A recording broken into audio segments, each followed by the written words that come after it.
going again. We're going to hear part 2 of Alistair Roberts' talk. So let's welcome him back up.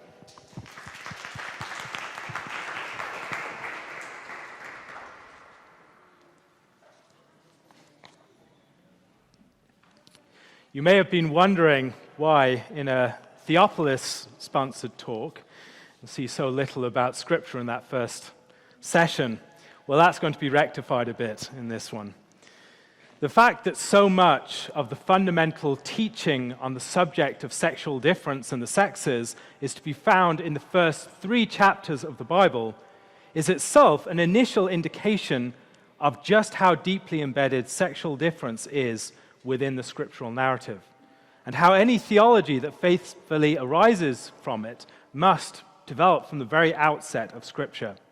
In fact, the more closely we attend to the text of Genesis 1 to 3, the more apparent it will be that gendered themes related to male and female, are subtly diffused throughout. When we read the creation of man and woman in Genesis chapter 1, we need to read that against the backdrop of the wider creation.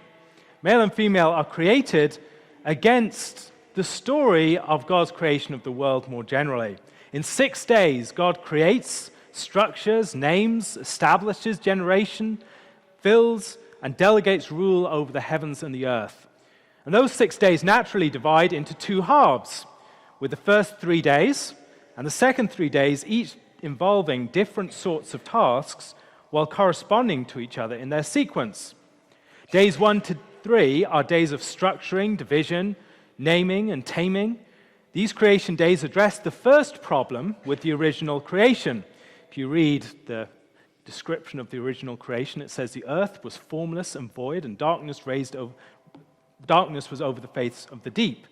So what needs to be done? The lights need to be turned on. We need to have the earth being formed because it's formless. We need to have it filled because it's empty. On day 1, God creates the light, divides light from the darkness, names them day and night. On day 2, God creates the firmament, dividing the waters above from the waters below and calling the firmament heaven. On day 3, God gathers together the waters so that the dry land appears, and he calls the dry land earth and the gathering of the waters seas. And each of these days involves the establishment of a particular asymmetric pairing, day and night, the waters above and the waters beneath, and earth and seas. On day 4, we return to the division of light from darkness and day and night as God places the sun and the moon, another asymmetric pairing corresponding to day and night, and the stars in the firmament to provide light on the earth and to uphold the division of day from night. On day 5, the waters above and below are populated as God empowers the waters to bring forth living creatures and causes birds to fly across the face of the firmament expanse. On day 6, the earth, divided from the seas on day 3, is also empowered to bring forth living creatures. These 3 creation days answer the second problem with the original creation, that it is void. So the earth is formed, and then the earth is filled. It's on this 6th day that male and female are created and given dominion over the fish of the sea, the birds of the air, and the creatures of the earth. They are blessed and instructed to be fruitful, to multiply, to fill the earth, to subdue it, and to exercise dominion over its living creatures. And there's a sort of natural progression here, if you think about it. Start off by being fruitful, and then you multiply, and then you fill the earth, and then you subdue it and exercise dominion over its creatures. Human fertility and procreation give rise to growth in population, leads to spreading out of the human population over the earth, which results in a steady taming of the natural wilderness, and which finally establishes mankind's rule over all the creatures of God's creation. And this progressive vocation has 2 key unifying themes: forming, to subdue and exercise dominion, and to fill, be fruitful, multiply, and fill the earth. We should notice that these 2 themes correspond to the 2 stages of God's creative work. Dominion relates to the first 3 days, where God divides, establishes, names, tames, and orders the fundamental structures of creation. And the filling relates to the second 3 days, where God generates new beings, fills, populates, glorifies, and establishes communion within his creation.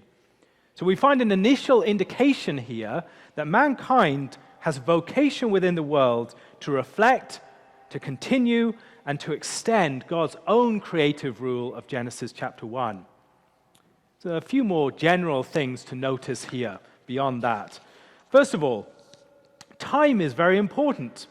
The bookend days, days 1 and 7, and the central day all correspond to the ordering of time. The light formed on day 1, we often think that that's just a big shiny ball within the sky, but that's not the way the light is described. God creates the light, and it's described as the day.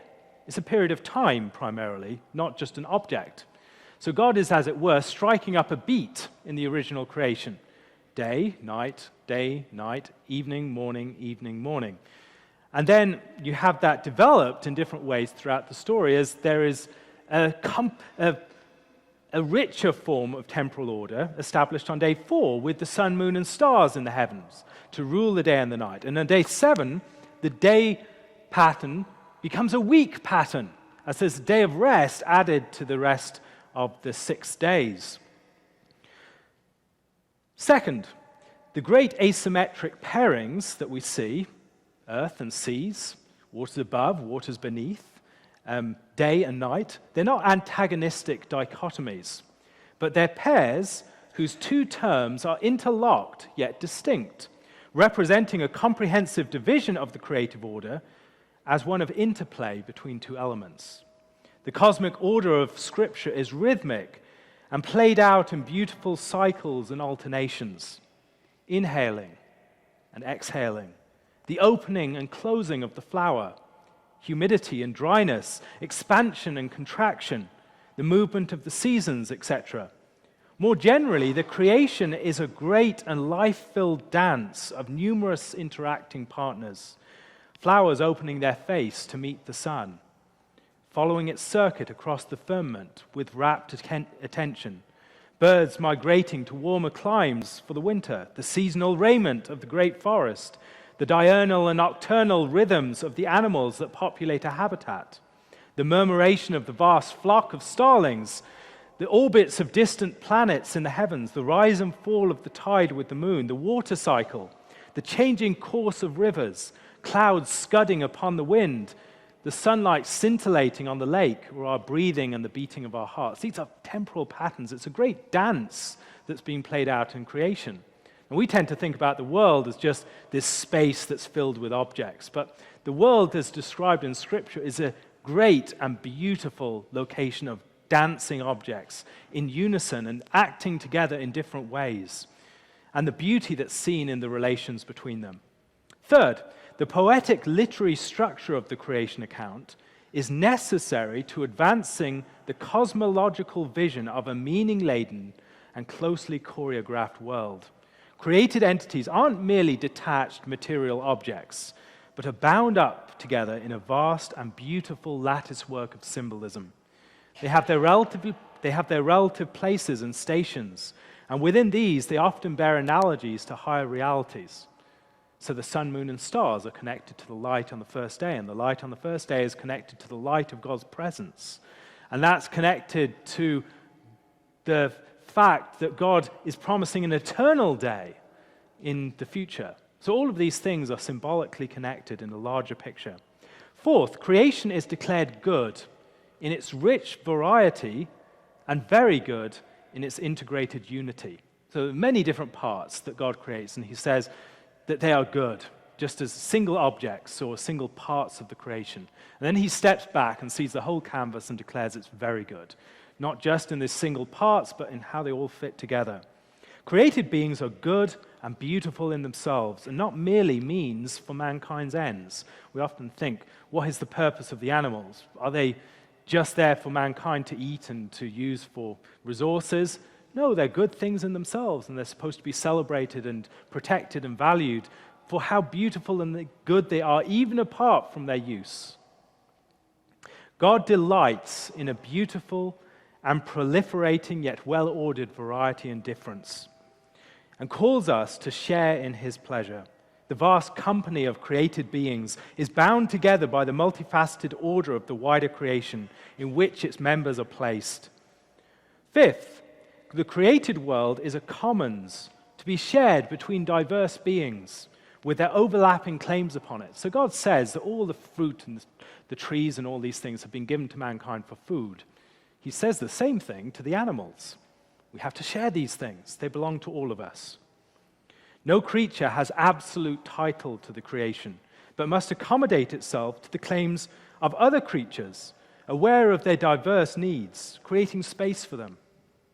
Returning to day 6, the day of mankind's creation, mankind is described in a threefold parallelism. So 3 statements that next to each other follow the same sort of pattern and are related together. First statement, God created man in his image. Second statement, in the image of God, he created him. And then third statement, male and female, he created them. Now, as we think about human beings, we can unpack that parallelism a bit to see something about how the second 2 statements unfold the first. First, mankind has both a singularity and a plurality. Mankind is first spoken of as a singular entity, him. God created, in the image of God, he created him. Then later as the plurality of male and female, them. Humanity has a number of aspects to it. Humanity is a kind, a particular species or kind of creature. We're a race, a type of creature that is sexually procreative, that grows by relations between male and female and spreads out to fill the earth that way. And we're a host, a multitude of different beings who fill the world. As a kind, humanity then is a sort of species that finds its identity in the prototypical and archetypical human being created in the image of God. We're a race on account of our possession of generative potential as male and female, and the spread and relationship to the origins through such unions. And we're a host as we realize the potential of filling the whole earth.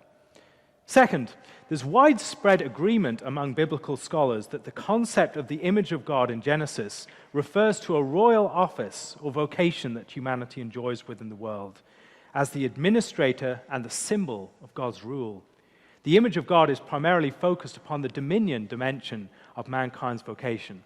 We've been placed as rulers within the world to represent God's title upon the world. We're like stewards to represent the great king.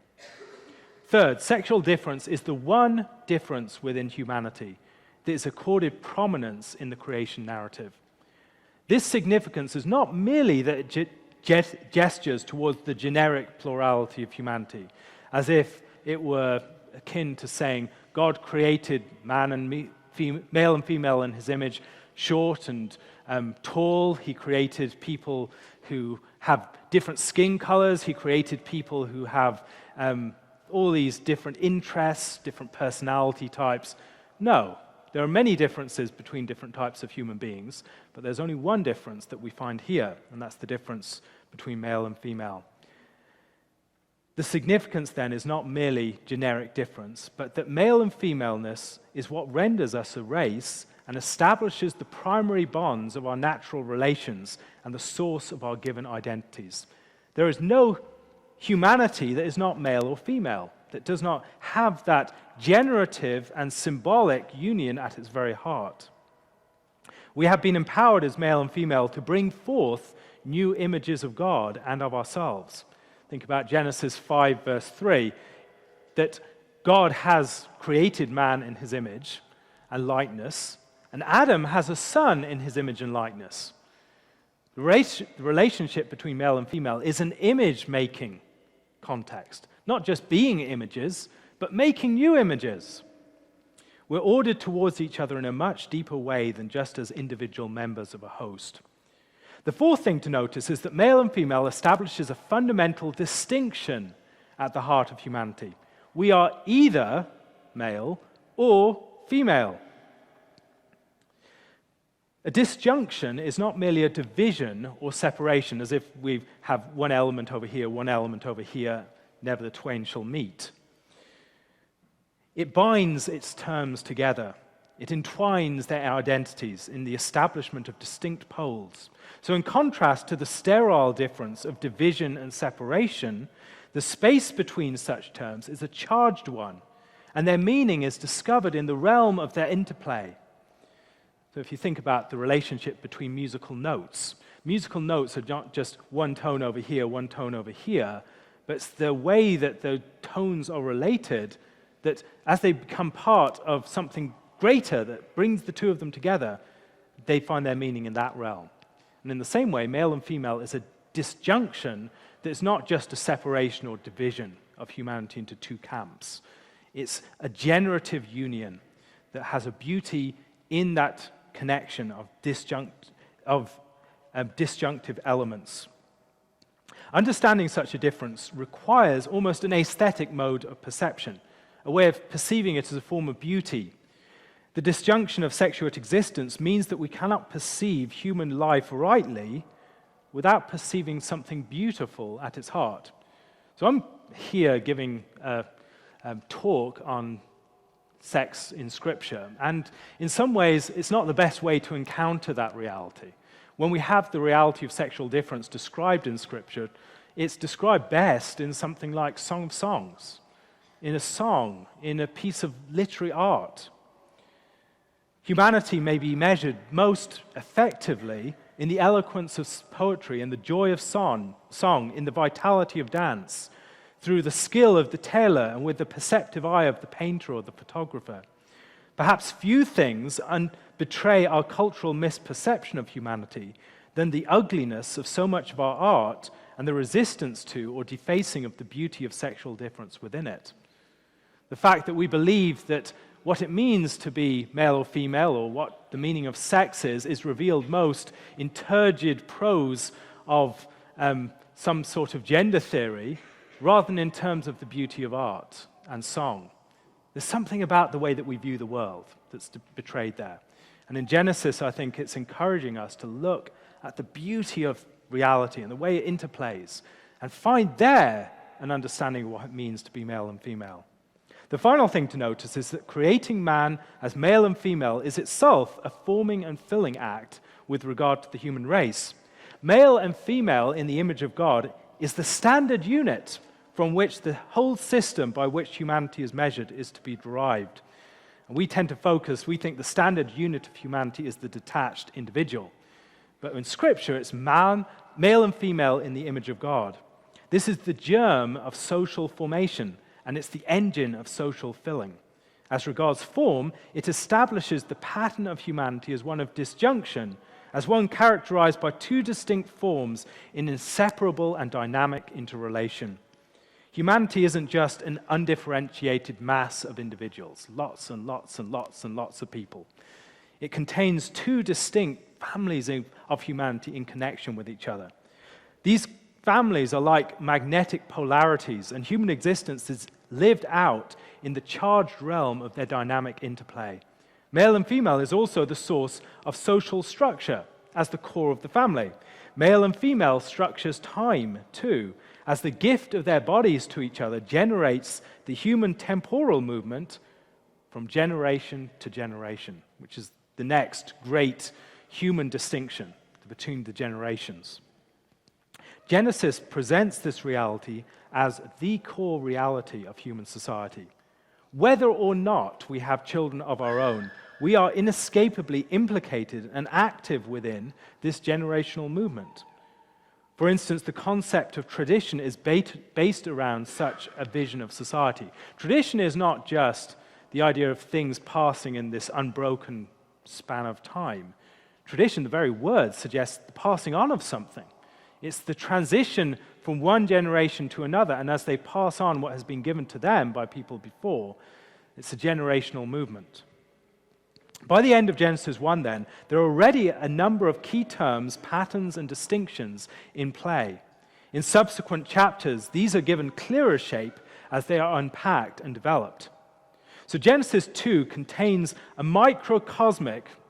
Now, if you think about a microcosmic, you've got a big cosmos and all the things within the world.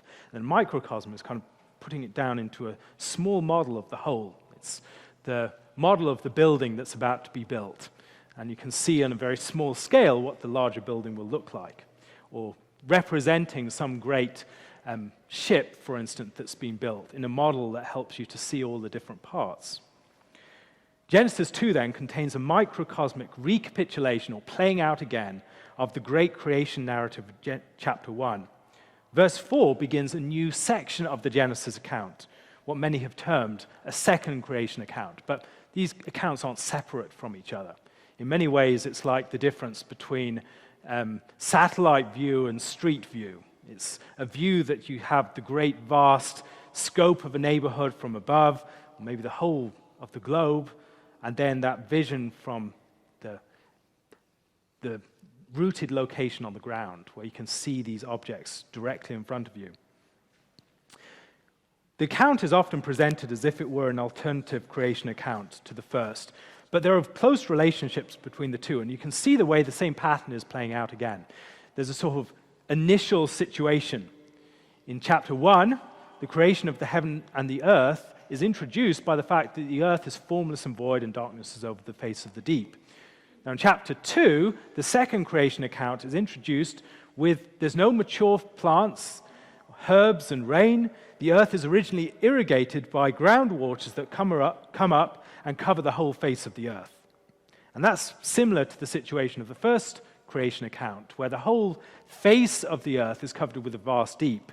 Now it's not covered with a vast deep, but it's covered with a sort of surge of water that covers the face of the earth. So there's not rivers, there's not rain, but it's irrigated by this sort of surge of groundwaters. And there's no man to serve the ground. On day 1, in the first creation account, the light is created.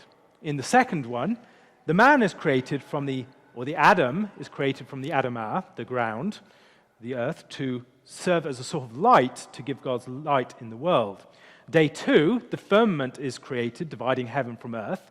And in the second account, you have this different realm created. So you have the whole world is this vast realm, and then you have the separate part, which will be the realm of God's special presence, the realm of the garden, the sort of sanctuary where God will dwell with his people.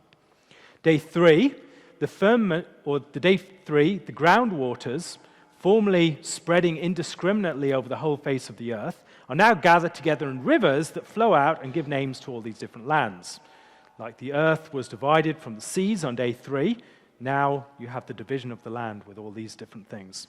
And then, in the second part of day 3, the vegetation was formed, and you see in Genesis 2, all the trees and vegetation within the garden grow up at this point. Day 4, the lights placed in the firmament, commissioned to rule the day and the night, marking out the seasons. Man is placed in the firmament garden and given the task of ruling it. And then the animals, days 5 and 6, brought to the man to be named.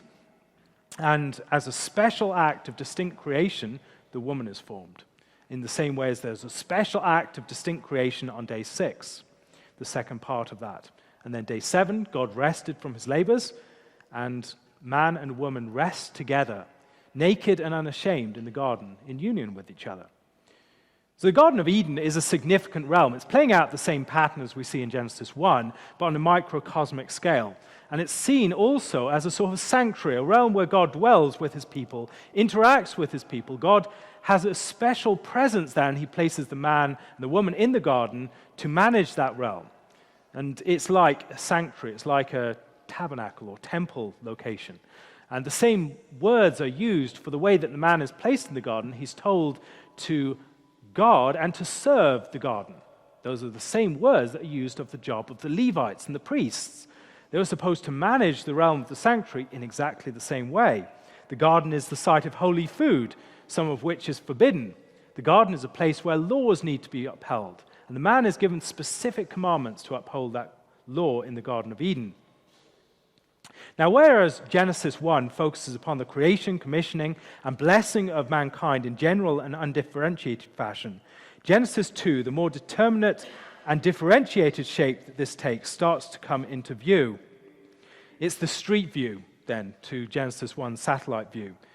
And if we see that creation of man and woman in the image of God in chapter 1, in chapter 2, we see this refracted in different ways. So man and woman have different callings that are particularly placed in front of them. And it's hardly surprising when we think about the tasks that lie at the heart of humanity's vocation that there should be differences between male and female in this regard. Exercising dominion and filling are not tasks that play to male and female capabilities in an equal manner. The burden of bearing new children to fill the earth and to be fruitful and multiply is not a burden that men bear in the same way as women. And God has created us as an asymmetric humanity. We don't have symmetry with each other, but there's a beautiful asymmetry where there's supposed to be an interaction between the two. Not a competition, an opposition, an antagonism, but a unity in difference. Exercising dominion and filling, then, are tasks where sexual differentiation can be particularly pronounced. In the task of dominion and subduing the creation, the man is given a particular lead role. Before the woman is created, he's placed in the garden and told to guard and to keep it and to serve it. He is the one who is particularly created to till the earth when he's first created. He is advantaged in many ways in his very creation on account of his greater physical strength and greater social strength of bands of men. And in the task of being fruitful, multiplying, and filling the earth, the most important capabilities belong to women. And so women bear children, they play the primary role often in raising them, and have the chief role in establishing the communion that lies at the heart of human societies. So we see a difference between male and female from the very outset. We often want to go to Genesis 1 and 2 and see male and female as equal and fundamentally interchangeable. And there's a truth in which we're all people who are created to reflect who God is. We all have equal dignity before God. We all stand on a level playing field, as it were, before God's throne. And we must treat each other in light of that fact. That's very clear, but it's not the whole picture. God has created this difference to be good and beautiful and to be a source of life. And we can see some sharp contrasts between the Adam and his companion, the woman, in Genesis 2. The man is created before the woman. The man alone is presented as the one who represents the humanity as a whole. The image of God is particularly focused upon the man as the one who represents and symbolizes God's rule in that realm. He's created primarily to be a tiller and guardian of the earth. The woman is created to be the helper of the man so that he should not be alone in his task. Now, it's very easy to read the concept of the helper as the man, as the Robin to man's Batman, or the sort of sidekick, or his secretary, or something like that. That's not what Genesis is talking about. What does man need a helper for? The point is not that man as an individual needs some companionship, someone to alleviate his loneliness, but that man, placed within the world to do this particular task, is not up to it. He needs someone to assist him, to come alongside him. And the helper is not primarily for man as an individual, but for man as a commissioned worker for the task that God has created him for. Let's look back in Genesis 1 and see what God was trying to do in the creation of the world. Man's not able to do that by himself. Even if you created a whole host of Adams, they wouldn't be up for the task, because they can't do things that the woman can do. And in concert together, the man and the woman can do things that any number of men would not be able to do. The man was created from the dust, God breathing into him the breath of life, whereas the woman was built with flesh and bone from the man's side when he was put into a deep sleep. The woman's being is very much related to the side of the man. The man's being is very much related to the earth, the Adam, formed from the Adamah. The Adam was created outside of the garden, and before the garden, the woman was created within it. And there's a very clear relationship between the two. The man is particularly ordered out into that world to protect the boundaries with that outside world, to serve and to till the world as well. The man is given the priestly task of guarding and keeping the garden directly by God and trained for this task in key ways. He's given the law concerning the tree of the knowledge of good and evil. The man is also given the task of naming as a sign and preparation for his rule over the world. The man names the woman, but she does not name him. Now, in Genesis 2:24, the establishment of marriage is also described in an asymmetrical fashion. with the directionality of a man leaving his father and mother and joining his wife. I don't think this is an accident. Think about it. The bonds of human relationship and communion are chiefly formed by and in women. This is the glue that joins society together, what women are doing primarily, not what men are doing. If you'd had a whole band of Adams, you can imagine the Garden of Eden would have been like the show home on the building project. Or it might have been the place where you join back at the end of the day and just chill out, but it would not have been a home. There would not have been a source, a spring of life and presence within that realm. That's something that the man cannot bring. It's something that the woman can. The relationship between the man and the woman needs to be seen in terms of the fact that the creation is not centered upon the man, upon humanity in general. If you read Genesis 1 and you see that humanity is the center of the creation, you'll come to Genesis 2 and think that the creation is centered upon Adam, and the woman is just someone to assist him. But that's not the case. The man is not a despot given free use of the creation, but a chief servant in the house of his master. When we come to Genesis 2, an anthropocentric, centered upon humanity, vision of creation can take form in an androcentric vision of creation, as the man being the center, and that's not the biblical picture. When we recognize that the man isn't central, the picture changes. The man's task of service in God's world is the primary task, but not on that account to be considered the most important task. It's the task that comes first. It's the task that leads the way. That doesn't mean it's the most important task. As we see in Scripture, there's often a movement from the man initiating the task to the fulfillment in what the woman does. It's what we see in the work of the gospel, for instance. Christ as the bridegroom, leading to this great climax at the end of the story in the coming of the bride, the descent of the bride from heaven. That's where the story ends up. The man in this situation may have the first word, but he certainly doesn't have the last word. The woman is the servant created alongside the man to help him and complete his divinely appointed work. The relationship between man and woman is also framed by the larger creation and their shared vocation under God within it.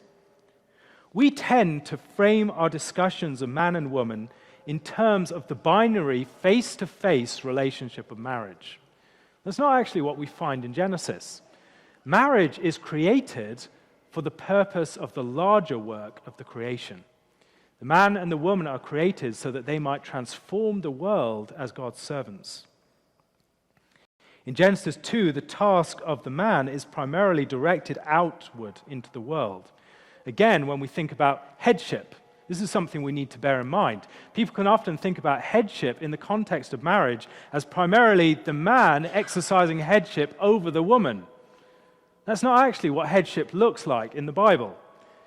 Headship is the fact that the man's created primarily with that order out into the world to exercise dominion and bring order, etc., in order that his whole family might prosper and benefit from that.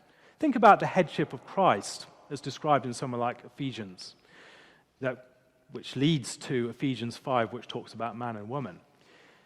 When it talks about headship, it's talking about Christ as the one who is the ruler of all the principalities and powers, the one who rules in the heavens, the ascended Lord and King of reality. All the kingdoms of the world are in his hand. And then it says, and he has been given to be the head of the church. And what's the point of that? The point is not that Christ is given to be the boss of the church, but that Christ, in his ascended power and glory, gives himself as the bridegroom to serve and to glorify his bride. That's what headship looks like in Scripture, and we see that already in Genesis, that the man has this created vocation out into the world in order that he might be able to serve and build up the life of the garden in which the bride is found. In Genesis 2, then, we see that the man is called to exercise dominion in the world in a way that protects, serves, empowers, and glorifies the woman and their children in the heart of the garden. The dominion is for her, not over her primarily. Now, another key point to notice is that Genesis does not present us primarily with gender roles and rules. What it does is gives us a picture of the way the world is. It's a different thing. God doesn't say, you must become the head. He says, the man is the head. That's just the way that the world is created. The question is the man going to be the head in a way that builds up and benefits those around him, or is he going to do it in a way that crushes and oppresses those around him? And so Genesis 1 and 2 and 3 is not about rules and roles for what we ought to be primarily. It doesn't imply those things. It's primarily about the way things are, the way that God has created the world. It's a descriptive account primarily, not a prescriptive one. Later in the fall of humanity, there's a breakdown of the order established by God. The man fails in his task of serving and keeping the garden and upholding the law concerning the tree. He allows the woman to be deceived when it was his duty to teach and protect her. How could the woman be deceived? She was never given directly the command concerning the tree. The one thing that we do see God telling her directly is that all the different trees and fruit have been given for you to eat. And then Adam is a second-hand piece of information that he had received before she was created, told her that we cannot eat of this one particular tree. And that's how she could be deceived. The serpent playing what she knew firsthand off against what she knew only secondhand. The fall is presented throughout Scripture chiefly as the fall of the man. The woman, in turn, fails in her calling as a helper, and we see in the parallel judgment that follow, both the man and the woman are told that they will experience difficult labor in the fundamental areas of their activity, the man in his labor upon the ground and the woman in her labor in childbearing. And both the man and the woman will be frustrated and dominated by their source in different ways that are not good. The woman will be ruled over by the man, and the man will return to the ground in death. The created order, then, that is good, this beautiful dance of creation, is disrupted by death and disorder and sin coming into the world. But there's a promise and hope of salvation given in the divine declaration concerning the seed of the woman, and in the man's naming of the woman as the mother of all living. What then can we say about all of this that sheds light upon our understanding of sexual difference? First, the difference between the sexes is a central and constitutive truth about humanity, related to our being created in the image of God. Humanity has two distinct kinds, a male kind and a female kind. Sexual dimorphism is a fundamental fact of humanity. Second, man and woman are created for different primary purposes, purposes which, when pursued in unity and mutual support, can reflect God's own form of creative rule in the world. Now think about the way that God creates. Forming, naming, taming, structuring, ordering, dividing of the first 3 days, and then the filling, glorifying, perfecting, bringing life, communion, and the future of the next 3 days. As we look through Scripture, we can see that that connects with other things. It connects with the work of Christ, who's the one who forms and establishes, who tames, who names, who lays the foundation. And then the Spirit who fills and glorifies, perfects, brings the future, etc. As you look through that, you'll also notice other things. I think one of the things you should notice is how much that resonates with the differences between men and women. That when we look through Scripture, think about how often the work of the Spirit resonates with the work of women. The Spirit is the one by whom we are begotten again. The Spirit is the one who gives life. The Spirit is the one who establishes communion. The Spirit is the one who groans within us with birth pangs. The Spirit is the one by whom Christ was conceived in the womb of Mary. The Spirit is the one who stands with the bride at the end of Revelation, saying, "Come." In all of these cases, we see that there's something about the work of the Spirit that I think is particularly reflected in the work of women. And as we look through Scripture, what we are seeing there is a beautiful pattern of interplay, not competition or opposition, but as male and female work together, there's something beautiful and good that's reflecting God's own creative rule in the universe that emerges, a filling out of the picture. Think about the way that God describes these things in something like Song of Songs. Our vision of romance is often one where two people lose the world in each other's gaze. The world disappears and they just lose each other. They lose that world in each other's gaze. But yet, in Song of Songs, it's as if the world comes alive in this context of love. In that relationship of love, everything in the world starts to dance and be filled with glory. You can look at the goats coming down Mount Hermon and see the hair of the beloved because it starts to take on that aspect. You begin to see the world as full of the life and the glory and the beauty and the delight that is expressed in the love of male and female for each other. And in Scripture, I think this helps us to understand the fundamental truth is not one of rules and roles, but of one of beauty. It's one of goodness. It's one of living with the pattern of the world that God has created. And as we do that, I think we'll see a lot of these different things take on a different aspect for us. Men and women are formed separately and differently. There's a correspondence between their nature and their calling. The man is formed from the earth to till the ground, to serve and rule the earth particularly. The woman is built from the side of the man to bring life and communion through union. It should come as no surprise that the more fundamental reality of sexual dimorphism is accompanied by a vast range of secondary sexual differences, which vary from person to person, but they typically correlate with the key requirements of our primary purposes, weighing us in that particular way. Not that we should exclusively do these things rather than these other things, but in the interplay between man and woman, where we'll often grow through learning from each other, we'll become fuller human beings as we live into these realities. The different foci of men and women in their creational vocations in Genesis does not represent the full measure of their callings, as if women only exist to bear children or men only to be farmers, but rather are the seeds from which their broader callings can thematically develop. Fourth, the differences between the sexes are embodied differences. As we look through Genesis, for instance, possession of a womb is not something that can be detached from the meaning of womanhood within Genesis. It's not insignificant that circumcision and the opening of wombs are such central themes within the book, because things like one's manhood actually matters within the story of Scripture. It's strange to us that God would give the covenant sign upon men's genitals, but it's part of the working out this dance to understand what the covenant means. Fifth, socially developed differences of gender extend out from and symbolically highlight the primary differences of our created natures and callings. Gender differences between men and women vary quite significantly from culture to culture, yet the presence of a distinction between men and women is universal. Each culture has its own symbolic language of gender difference. Already within our natural bodies, we can see features whose purpose is not narrowly functional, but which exist for the purpose of signaling traits associated with virility or femininity to one's own or the other sex.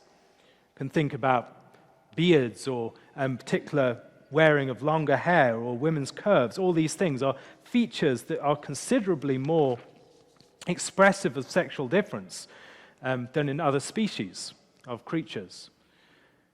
Sixth, the differences between men and women are related to differences between primary realms of activity in different life worlds. We see the world differently. I think it was Luce Irigaray that talked about the fact that men can imagine sending a spaceship to Mars and finding some other creatures there, but they can't imagine that under their own roof there's someone who sees the world in a fundamentally different way. But as men and women, we are different in a very significant way, and we experience the world and interact with the world differently. God has created humanity with 2 eyes, 2 hands, 2 ears, to act within the world in different ways together, that we might together have a greater purchase and perspective upon reality. And if we're just acting by ourselves without any regard for the other sex, we're missing something about reality. We become maturer human beings as we learn to relate to the other sex as well, to learn from some of their strengths, to gain the strengths of our own sex, but then also to relate to the other sex and learn to temper certain of those things, to develop those things in a more mature way in those particular contexts. Seventh, in Genesis 1 and 2, the differences between men and women are focused upon their outward-looking vocations in the world, not upon their direct relationships with each other. And as the man forms and names and tames, establishes the foundations and guards the boundaries or leads in those tasks, she brings life, communion, glory, and the future. Neither sex accomplishes their task alone or in abstraction from the other, but must rely upon, cooperate with, and assist the other. Alongside this point, we must recognize that in speaking of the direct relationship between men and women, it is not differences so much as the depth and love of one flesh union that is emphasized, not so much pitted over against each other as different sorts of beings, but we're joined together in union. Men and women are different, but these differences are not differences designed to polarize them or pit them against each other. Rather, the differences are to be expressed in unified yet differentiated activity within the world and the closest of bonds with each other. What makes the woman unique is her capacity for complementing labor in profound union with the man. The animals are also helpers, but only the woman is a suitable counterpart, one that can come alongside us as equal to the man. And the differences between men and women, then, we need to see them as differences not from, but for each other. In illustrating these things, differences between the sexes, I've tended to gravitate to images of music and dance for various reasons. Dance and music expresses something of the connection between the internal and the external dimensions. Our bodies naturally respond to music in dance, and music springs forth from and elicits the natural movements and rhythms of the body. Dance is liberating, yet it's ordered. It has a structure, but it's not locked within a prison of structure. Dance and music express structure, but do so in an excessive and celebratory manner. They are fulfilling and an elevation of structure, not just slavish subjects of it. More of an art than a science. Dance is ecstatic. We are caught up in and by the music. We're made part of something greater than ourselves. Dance involves an opening out onto and into something beyond ourselves, a recognition of our bodies as exciting thresholds to creation and other persons. Playfulness, delight, spectacle, and ceremony are all involved. It's communal at its best, bringing people together in shared movements rather than a matter of individual ethics. It requires alertness, attentiveness, receptivity, and responsiveness to subtle movements and creativity and coordination with others. It demands a deep acquaintance with one's body and a practicing and honing of its movements in order to develop fluidity and freedom within it. It is integrating. It brings forth a unity between people and the physical sensory creation. It describes the contours of a shared world, meaningful yet glorious, enabling people to discover themselves as the bearers of the reality of a greater whole. It establishes commonality. Our sex is something that enables us to share ourselves with others. It is ceremonious, set off against the quotidian, the prosaic, the day-to-day, but in a manner that inescapably implicates them. It is fiercely concrete. It resists the pull of abstract ideology. It is beautiful and good, exciting joy and desire and effecting a wonderful, though fleeting, transfiguration of those who become part of it. Dance has also traditionally been a primary form in which interactions between the sexes are ceremonially expressed. So it's iconic, not just metaphorical. As we think about the world this way, God established a dance in those first 7 days of creation. And then he placed humanity within the dance and started to teach them the moves.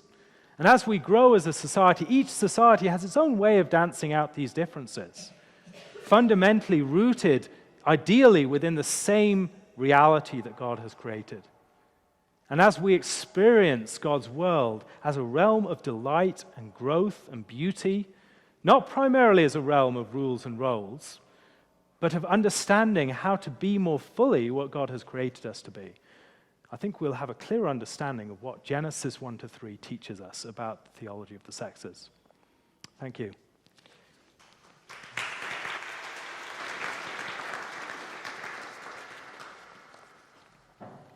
Okay, yeah, at this time, I think we just have time for one question, and then we'll go and grab some coffee and come back with the last session. Right here.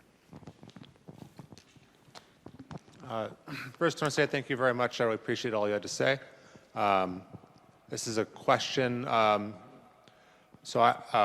teacher of mine and some other people in the room, Dr. Reynolds, once said he thought that in adolescence and in youth, generally boys and girls shouldn't really try to be friends until they reach a mature age and then they get married. I think it was sort of like a response to this idea that, oh, my boy can be friends with girls just as much as they can be friends with boys.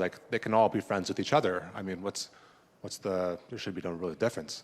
And I was wondering what you think about just that idea and his sort of response to it, and also just how this pairing and the dance should look like before they're ready to be married and as they're growing up in their youth. Yes, good question. I think we can say that the relationships between men or boys and other boys and girls and other girls are particularly important for forming specific traits. And we can say that we need to protect and develop contexts within which that takes place without saying that we should rule out contexts in which they're learning to interact together. I think there are certain characters to male and female friendships in a typical way that you don't find so well worked out in mixed relationships. So I find, for instance, boys can often come together around a shared activity, and the focus of their attention is that external activity or task, whatever it is, and it can bring boys together in larger groups. Girls tend to be more likely to relate in smaller one-to-one relationships. And in that context, particularly in adolescence, there can be a lot of emotional drama and things like that. Now, boys, when they get to a certain age and have to relate to girls, they've not actually learned how to deal with that emotional drama well, because they've not had those intense one-to-one relationships often, and so they have a certain emotional literacy when it comes to intense, close, personal relationships. Now, I think there are ways in which boys and girls can both recognize their particularity and their limitations and grow to a greater stage of maturity as they learn to act together as well. So I would say we need to protect single-sex contexts where you can grow and develop your strengths and your potential when you're working with other people who are like you, not having to constantly blunt those tendencies in order to work better with someone who's different from you. But as you develop those things, not to blunt them to a sort of indiscriminate sameness, but having developed them in contexts that are male or female, to then work together to temper and develop them. So you're not going to learn how to be, from men, you're not going to have to learn generally how to be gentle with your strength, as well as when you spend time among women. That's where you learn how the strength that you've developed in more male contexts can be used in a form of gentleness, in a way that builds other people up, a way that recognizes weakness and protects and honors that, in children, for instance. And if you are just spending your time with men, it can blunt that, you can lose that. And that's a glory of masculinity that's matured primarily in interaction with women. And I think there are a number of other things like that for both men and women that they need to learn from each other. So I'd say, let's have same-sex contexts where we're constantly interacting with other groups of other men or other women and developing our strengths that are more gendered within those contexts. But let's also have contexts where we learn to work together. And I think both of those things are necessary. Thank you for that. As we go to the break right now, let's plan to be back here and starting right at 8:05. So it's 15 minutes from now, so we can go back over and have some more of those delicious snacks. As we're doing that, can we give a hand to Barbara and those who put together that amazing display?